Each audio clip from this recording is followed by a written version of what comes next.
There is a moment in the life of every empire when a single piece of paper becomes more dangerous than an army. Not a missile, not a fleet, a signature.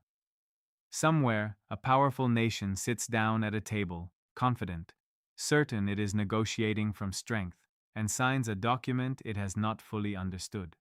And years later, sometimes only months later, that same document becomes the trap that closes around it.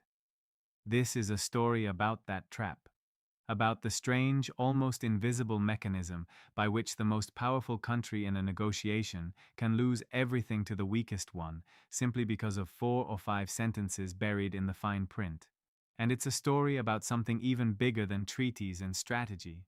It's about what happens inside the mind of a nation when its identity, the story it tells about itself, starts to crack. Let's call this mechanism the paper trap. Here is how it works, in its simplest form. A strong power and a weak power sit down to end a war. The strong power believes it is dictating terms. The weak power, knowing it cannot win on the battlefield, fights instead on the language. It pushes for clauses that sound procedural, almost boring, administrative authority, oversight responsibility, rights to manage logistics.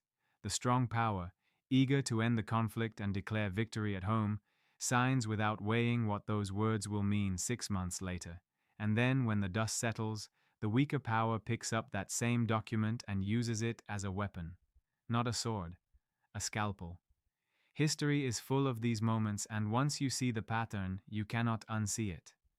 Think about the Suez Crisis of 1956. Britain and France believed they held every card. They had the military superiority. They had in their minds the moral high ground, since the Suez Canal had been built and operated under Western control for decades. So when Egypt's president Gamal Abdel Nasser nationalized the canal, Britain and France responded with overwhelming force, certain that power on the ground would settle the matter. But they had miscalculated something far more important than firepower. They had miscalculated their position in the new post-war order, where the rules of legitimacy had shifted beneath their feet.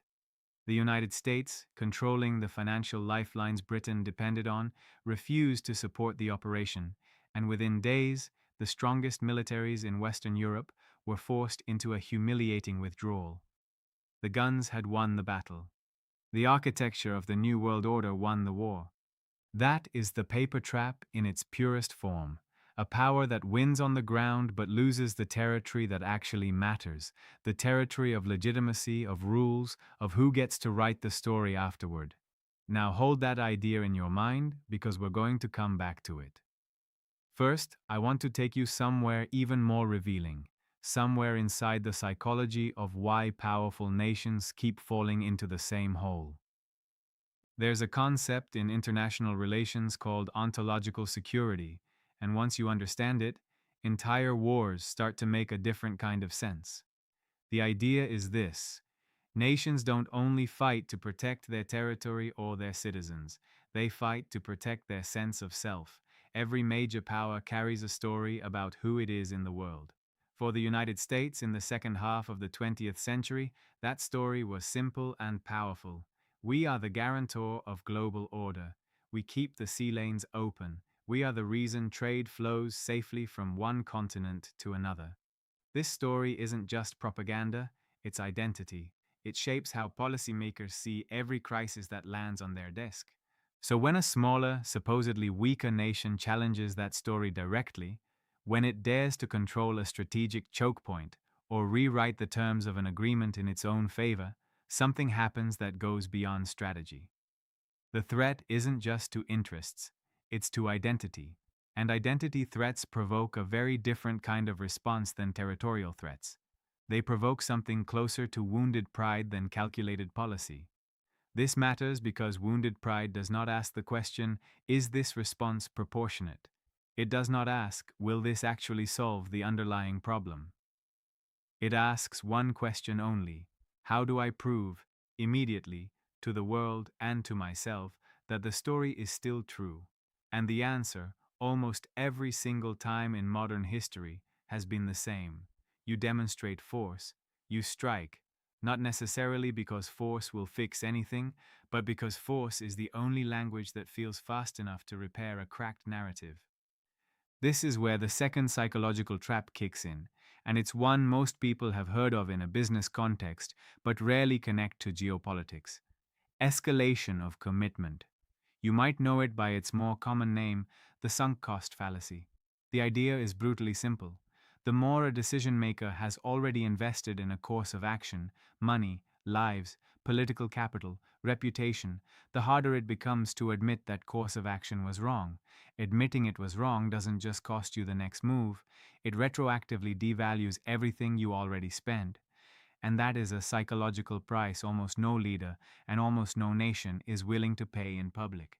So instead of correcting course, leaders escalate. Each new action becomes, consciously or not, an attempt to justify the previous one. Vietnam offers one of the starkest examples in modern history. By the mid 1960s, American policymakers privately understood, through their own internal assessments, that the war was not winnable on the terms originally promised to the public. And yet the war continued for years after that realization, because stopping meant admitting that the earlier sacrifice, the soldiers, the budgets, the political battles fought to sustain the war, had purchased nothing. Escalation became easier than honesty. That is the sunk cost fallacy operating at the scale of a nation, and it is one of the most reliable predictors of how long a conflict drags on, long after it should have ended.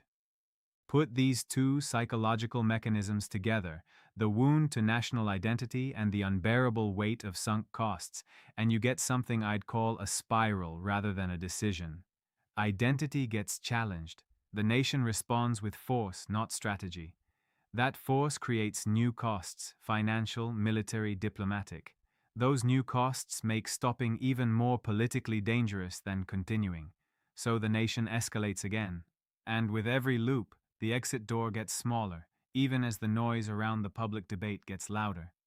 This pattern has repeated across empires that, on paper, looked unstoppable. The Ottoman Empire's slow unraveling across the 19th century wasn't caused by a single defeat. It was caused by a long sequence of conflicts entered partly to prove the empire still mattered on the European stage, each one draining resources the empire could not spare, each one making withdrawal feel like death by 1,000 humiliations rather than a single honorable retreat. The British Empire's long, expensive entanglements in its final imperial decades followed a similar emotional logic. Power doesn't usually collapse because it loses a single battle. It collapses because it forgets how to stop fighting battles that no longer serve its actual interests, only its self-image. Now here is where the story gets even more interesting, because empires rarely operate alone. They operate inside alliances. And alliances, it turns out, are just as vulnerable to this kind of psychological fracture as the individual nations inside them. Picture two allied powers who have spent months, sometimes years, fighting side by side, sharing intelligence, absorbing each other's risks, believing they are working toward the exact same outcome. And then, at the negotiating table where the war finally gets settled, one of them is invited and the other is quietly left outside the room. This has happened more than once in modern history, and it is one of the most underappreciated forms of betrayal in international politics, precisely because it doesn't look like betrayal. No one declares it publicly. No headline says, "Ally abandoned." It happens through smaller signals. A treaty signed without consultation. A public comment from a senior official suggesting the excluded ally needs to adjust its expectations. A framework agreement offered as compensation that everyone privately understands is not equivalent to what was actually lost. When this happens, something predictable occurs inside the excluded nation. Public opinion shifts hard and fast because citizens, unlike diplomats, don't read treaties in careful legal language. They read outcomes. They see who got what they wanted and who didn't. And when a population overwhelmingly concludes that their closest ally just struck a deal that benefits their enemy, that perception becomes its own political force, one that can outlast the war itself. This is the second half of the trap. the part that almost never gets discussed in the immediate aftermath of a ceasefire. It's not just about whether a treaty's clauses get interpreted one way or another. It's about what happens to a partnership when one side discovers, often through subtle diplomatic signals rather than open declarations, that its interests and its allies' interests have quietly diverged. The ally that needs total victory and the ally that needs a politically survivable exit are no longer pursuing the same war, even if they are still nominally pursuing the same treaty. So let's bring this back to the bigger picture, the one underneath all of these historical patterns. When a powerful nation signs a complex agreement to end a war it can no longer sustain politically, three things tend to happen almost simultaneously, and almost none of them get announced out loud. First, the language of the agreement itself becomes contested ground. Words like ensure, arrange, coordinate, and oversight carry enormous legal weight, and the side with less military power but sharper legal preparation often extracts more from those words than anyone in the signing room anticipated. Second, the side that signed the agreement under domestic political pressure rather than full strategic clarity begins almost immediately trying to claw back, through enforcement actions, parallel military movements, or unilateral reinterpretations, the ground it conceded on paper. And third, watching all of this from the sidelines is usually a partner, an ally who fought hard, sacrificed resources, and is now discovering that the deal struck in their name did not actually serve the outcome they were promised. Each of these three pressures alone would be manageable. Together, they create exactly the kind of slow motion unraveling that defines the collapse of strategic orders throughout history. Not a single dramatic defeat. 1,000 small cracks, each one technically defensible, each one quietly corrosive. So, what do you actually watch for if you want to understand where a situation like this is heading, rather than just reacting to whatever headline appears next? You watch the language first. Whenever a ceasefire or settlement includes vague administrative phrasing, phrases like best efforts or appropriate arrangements, that ambiguity is rarely an accident. It is almost always the residue of a negotiation where neither side could agree on the substance, so they agreed on words flexible enough for both sides to claim victory. That flexibility doesn't disappear after signing. It becomes the battlefield. You watch the actions that follow the signature, not just the signature itself. A nation that fully intends to honor a settlement generally stops mobilizing the resources of war. A nation that intends to use the settlement as a pause rather than an ending tends to keep its military assets in position, continue parallel negotiations on related fronts, and test the edges of the agreement almost immediately. The gap between what a government says publicly and what its forces are doing on the ground is usually where the real intentions live. And you watch the allies. Pay close attention to how a coalition partner is treated in the weeks after a major settlement. Are they consulted on implementation or informed after decisions are made? Is their public opinion shifting toward feeling sidelined? These signals tend to arrive quietly in diplomatic phrasing and procedural slights long before they arrive as open statements of disagreement. And historically, alliances that fracture this way rarely repair themselves quickly. The trust that gets damaged in these moments tends to shape strategic decisions for years, sometimes decades afterward. What makes all of this so compelling and honestly so important to understand is that none of it requires a villain. No single person needs to be lying or scheming for this pattern to play out exactly as history predicts. It requires only ordinary human psychology operating at the scale of nations. Leaders who cannot afford politically to admit a costly decision was a mistake. Populations who interpret outcomes emotionally rather than legally. Negotiators under enormous pressure to produce something, anything that can be called a resolution, even when the underlying tensions haven't actually been resolved at all.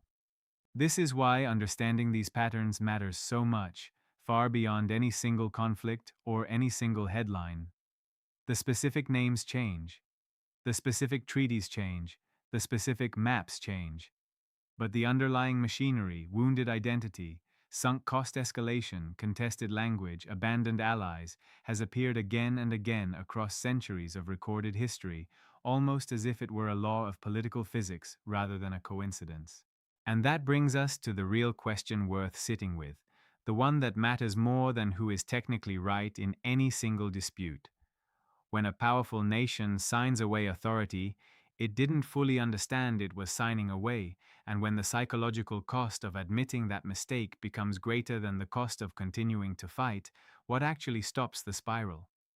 History suggests it is rarely the moment of clearest legal reasoning.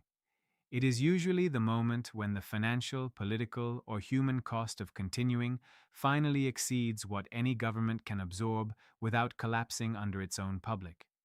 Until that moment arrives, the spiral does not run on strategy. It runs on identity, on pride, on the unbearable weight of everything already spent, and the nations and alliances watching from the sidelines, the ones quietly recalculating whether they can still trust the partner they once fought alongside, are often the ones writing the next chapter of the story, long before anyone in the room realizes the old chapter has already ended.